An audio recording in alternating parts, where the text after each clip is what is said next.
നമസ്കാരം. നാട്ടിൻപുറത്തൊക്കെ ഒരു പ്രയോഗമുണ്ട്. അമ്പാടൻ ആലപ്പുഴയ്ക്ക് പോയതുപോലെ, അല്ലെങ്കിൽ കോന്തൻ കൊല്ലത്ത് പോയതുപോലെ, ചിലരൊക്കെ പറയും പട്ടി ചന്തയ്ക്ക് പോയതുപോലെ. അങ്ങനെയൊക്കെയാണോ ഡൊണാൾഡ് ട്രംപിൻ്റെ ചൈന സന്ദർശനം? 2 ദിവസം നീണ്ടുനിന്ന ചൈന സന്ദർശനം. അത് കഴിഞ്ഞ് വലിയ സമ്മാന പൊതിയുമായി അമേരിക്കൻ പ്രസിഡന്റ് തിരിച്ചെത്തും. എന്തെല്ലാമായിരുന്നു പ്രതീക്ഷകൾ? ഗൾഫിലെ ഹോർമൂസ് ചൈനയും കൂടെ ഒന്ന് തീരുമാനിച്ചാൽ മതി, നമുക്കങ്ങ് തുറന്നു കളയാം. അതുപോലെ ഇറാൻ്റെ ആണവശേഖരം ചൈനയൊന്ന് വിചാരിച്ചാൽ മതി, ട്രംപച്ചായനും ചൈനയും കൂടെ ചേർന്ന് ഇറാൻ്റെ ആണവശേഖരത്തിൻ്റെ കാര്യത്തിൽ ഒരു തീർച്ചമൂർച്ച വരുത്തും. പിന്നെ അമേരിക്കയുടെ സോയാബീൻ കർഷകരുടെ വലിയ പ്രശ്നങ്ങൾ, നീറുന്ന പ്രശ്നങ്ങൾ ചൈനയെ കൊണ്ടങ്ങ് പരിഹരിപ്പിക്കാം.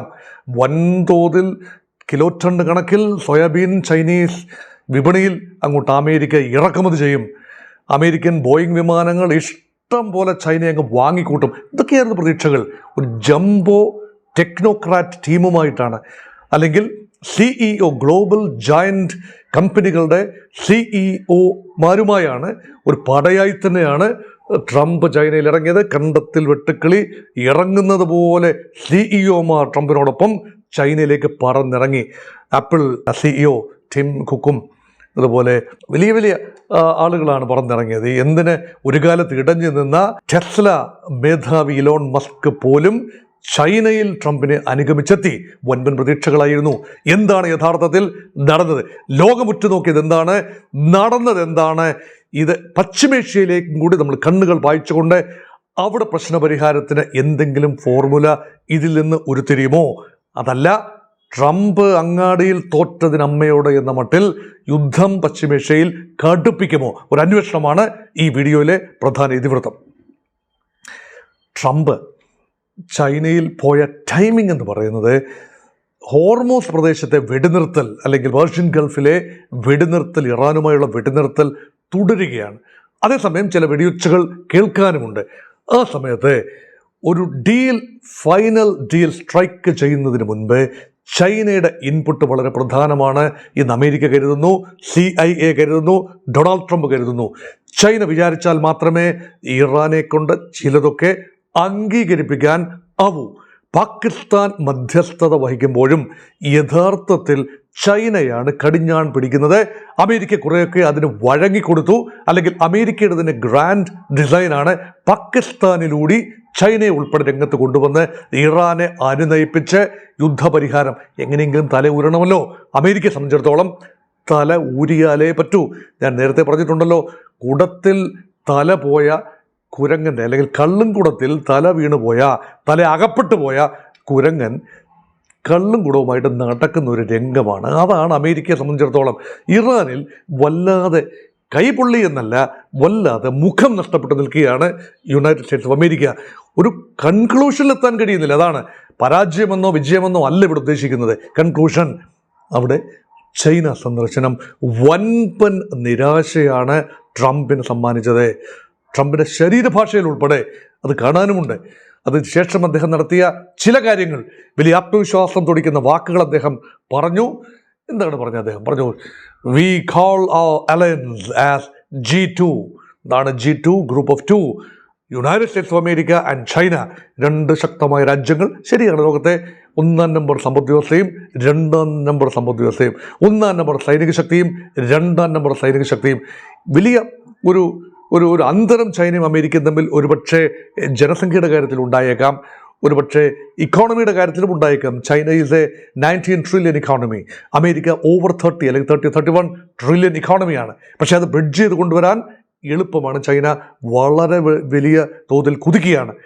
പക്ഷേ ഇതൊക്കെ ഒഴുക്കൻ മട്ടിൽ പറയുന്നതല്ല. 250 ബോയിങ് വിമാനങ്ങൾ വാങ്ങാൻ ചൈനയുമായി ധാരണയായി. ഇത് പറയുന്ന ട്രംപാണ്. ചൈന കമാൻഡർ അക്ഷരം വേണ്ടിയിട്ടില്ല, ഒരു ധാരണാപത്രവും ഒപ്പിട്ടിട്ടില്ല. ഭാവിയിൽ 750 ബോയിങ് വിമാനം, അമേരിക്കയുടെ അഭിമാനമാണല്ലോ ബോയിങ് വിമാനം. അമേരിക്ക കാര്യമായി വിൽക്കാൻ കാര്യങ്ങളൊന്നുമില്ല. ബോയിങ് വിമാനവും കുറേ ആയുധങ്ങളും അല്ലാതെ, പിന്നെ സോയാബീൻ ഉൾപ്പെടെയുള്ള ചില വിഭവങ്ങൾ, കാർഷിക വിഭവങ്ങൾ, യന്ത്രസാമഗ്രികൾ. ഇതാണ് അമേരിക്ക ഒരു മാനുഫാക്ചറിങ് പ്രൊഡക്ഷൻ ബേസ് എന്ന നിലയിൽ നിന്നും പെട്ടെന്നൊരു കൺസ്യൂമർ, ഒരു ഇക്കോണമിയായിട്ട് മാറുകയാണ്. ഇതിൽ നിന്നുമാണ് മേക്ക് അമേരിക്ക ഗ്രേറ്റ് അഗെയിൻ എന്ന് പറയുമ്പോൾ അതിലൊരു മാറ്റം കൊണ്ടുവരാൻ ഡൊണാൾഡ് ട്രംപ് ആഗ്രഹിക്കുന്നു. അതുകൊണ്ടാണ് ചൈനയിലേക്ക് പരമാവധി ഇറക്കുമതി ചെയ്യുക, അമേരിക്ക കാര്യങ്ങൾ കയറ്റുമതി ചെയ്യുക. അങ്ങനെ ചൈനയും അമേരിക്കയും തമ്മിലുള്ള 250 ബില്യൺ ഡോളറിൻ്റെ വാർഷിക ട്രേഡ് ഡെഫിസിറ്റ്, അമേരിക്കയ്ക്കുള്ള വ്യാപാര കമ്മി കുറച്ചു കൊണ്ടുവരിക, ഇതായിരുന്നല്ലോ പ്രധാന ഉദ്ദേശം. കച്ചവടക്കാരൻ ട്രംപിൻ്റെ പ്രധാന ഉദ്ദേശം അതുതന്നെയായിരുന്നു. പക്ഷേ ചൈന ബോയിങ് വാങ്ങാൻ തീരുമാനിച്ചെങ്കിൽ അതൊരു ധാരണാപത്രത്തിൽ കാണണമായിരുന്നു. ഉണ്ടായില്ല. 2, വലിയ തോതിലുള്ള ഇറക്കുമതി, സോയാബീൻ ഉൾപ്പെടെയുള്ള അല്ലെങ്കിൽ പ്രോസസ്ഡ് മീറ്റ് ഉൾപ്പെടെയുള്ള വൻതോതിലുള്ള ഇറക്കുമതി, അതുമായി ബന്ധപ്പെട്ട ചില ധാരണകളുണ്ടായി എന്ന് അറിയുന്നു. വിമാനത്തിൻ്റെ കാര്യത്തിൽ 750 വിമാനങ്ങൾ ഇനിയും വാങ്ങും എന്നൊക്കെ പറയുന്നതിന് ഒരു സ്ഥിരീകരണവുമില്ല. അപ്പോൾ പിന്നെ എന്താണ് നേടിയത്? സമഗ്ര വ്യാപാര കരാർ ട്രംപിൻ്റെ ആഗ്രഹമായിരുന്നു. ചൈനയുമായി അൾട്ടിമേറ്റ് ഡീൽ, അല്ലെങ്കിൽ അതിൻ്റെ ഫ്രെയിംവർക്കെങ്കിലും ഒന്ന് ഉറപ്പിച്ചിട്ട് വിജയശ്രീലാളിതനായി വരാമായിരുന്നു. ഇപ്പോൾ നിലവിലുള്ളത് കഴിഞ്ഞ മുമ്പത്തെ വർഷത്തെയൊക്കെ വൻപൻ വ്യാപാര യുദ്ധത്തിന് ശേഷം നവംബർ മാസം 2026 നവംബർ മാസം വരെ നിലനിൽക്കുന്ന ഒരു താൽക്കാലിക കരാറിൻ്റെ അടിസ്ഥാനത്തിലാണ് ട്രംപും ചൈനയും തമ്മിൽ മുന്നോട്ട് പോകുന്നത്. ആ കരാർ അവസാനിക്കുന്നതിന് മുൻപ് സമഗ്രമായ കരാർ ഉണ്ടാവും എന്ന പ്രതീക്ഷ അസ്ഥാനത്തായിരിക്കുന്നു. ഇനിയാണ് പ്രധാനപ്പെട്ട മറ്റൊരു വിഷയം. അത് ചൈനയുടെ അമേരിക്കയുടെ ഒരു 2 ചൈന പോളിസി ഉണ്ടായിരുന്നു. ഇപ്പോൾ അത് 1 ചൈന പോളിസിയാണ്. അതായത് ചൈനയുടെ ഭാഗം കൂടിയാണ് എന്ന് ചൈന പറയുന്ന റിപ്പബ്ലിക് ഓഫ് ചൈന, അതായത് ചൈനീസ് തൈവാൻ എന്ന് നമ്മൾ വിളിക്കുന്ന, പണ്ട് ഫോർമോസോ എന്ന് വിളിക്കുന്ന ഐലൻഡ്, അത് ചിയാങ് കൈഷക്കിൻ്റെയും സൺയാറ്റ്സിൻ്റെയും ഒക്കെ കാലത്ത്, അല്ലെങ്കിൽ ചിയാങ് കൈഷക്ക് ഓടിപ്പോകേണ്ടി വന്ന മണ്ണാണ്. ചൈനയുടെ ദേശീയവാദികൾ ഈ ആഭ്യന്തര യുദ്ധത്തിൽ പരാജയപ്പെട്ട് കമ്മ്യൂണിസ്റ്റുകൾ ചൈന ലോങ് മാർച്ചിന് ശേഷം മാവോ സേതുങ് ചൈനയിൽ പിടിമുറുക്കിയപ്പോൾ അവിടുന്ന് രക്ഷപ്പെട്ടു പോയി ഫോർമോസ ദ്വീപിൽ, ചൈനയുടെ തൊട്ടുതെക്കുള്ള ചൈനയുടെ തന്നെ പ്രദേശമായിരുന്ന അവിടെ വാസമുറപ്പിക്കുകയും ഒരു സ്വതന്ത്ര പരമാധികാര രാജ്യം പോലെ മറ്റ് രാജ്യങ്ങൾ കാര്യമായി അംഗീകരിച്ചിട്ടില്ല എങ്കിൽ പോലും practically for all purpose A different system, ഒരു ക്യാപിറ്റലിസ്റ്റ് ഇക്കോണമിയാണ്, ഫ്രീ മാർക്കറ്റ് ഇക്കോണമിയാണ്, വലിയ വികസന സാധ്യതയുള്ള ഒരു സ്ഥലവുമാണ്, വലിയ തോതിൽ മൈക്രോചിപ്പുകളും എല്ലാം ഉണ്ടാക്കുന്ന സ്ഥലവുമാണ്. അപ്പം ടെക്നോ ജയൻസിൻ്റെ പലരുടെയും ആസ്ഥാനം കൂടിയാണ്. പക്ഷേ പിൽക്കാലത്ത് ചൈന, മെയിൻലൻഡ് ചൈന, അതായത് പീപ്പിൾസ് റിപ്പബ്ലിക് ഓഫ് ചൈന, അതായത് കമ്മ്യൂണിസ്റ്റ് ചൈന വൻതോതിൽ വളരുകയും ഫോർമോസ അവഗണിക്കപ്പെടുകയും ചെയ്തു. ലോകമനസ്സിൽ വലിയ സ്ഥാനമൊന്നുമില്ല ഇപ്പോൾ തൈവാന്. പക്ഷേ അമേരിക്ക ആ വിഷയത്തിൽ ചൈന അനുകൂലമായ നിലപാടെടുത്തു. എപ്പോഴും ഒരു സംഘർഷം എന്ന് പറയുന്നത് China considers Taiwan as it's territory. പക്ഷേ തൈവാൻ പൂർണ്ണമായി ചൈനയ്ക്ക് വഴങ്ങാൻ തയ്യാറല്ല. ബലപ്രയോഗത്തിലൂടെ തൈവാനെ കീഴടക്കി ഏറ്റെടുക്കാനാണ് തീരുമാനമെങ്കിൽ ഒരു റെസിസ്റ്റൻസ് ഉണ്ടാകും. അതിന് അമേരിക്ക സഹായിക്കും. ഇതാണ് ധാരണ. അമേരിക്കയുടെ ഭാഗത്തു നിന്ന് ഒരു വലിയ തോതിലുള്ള ഒരു സൈനിക സഹായമാണ് കഴിഞ്ഞ വർഷം, ഒരു വലിയ $multi-billion മിലിറ്ററി ഹെൽപ്പ്, അതിൻ്റെ ധാരണാപത്രത്തിൽ ഒപ്പുവെച്ചു. യഥാർത്ഥത്തിൽ ഔപചാരികമായ ബന്ധമൊന്നുമില്ല തൈവാനും അമേരിക്കയും തമ്മിൽ, പക്ഷേ അനൗപചാരികമായ ചില കരാറുകളുണ്ട്.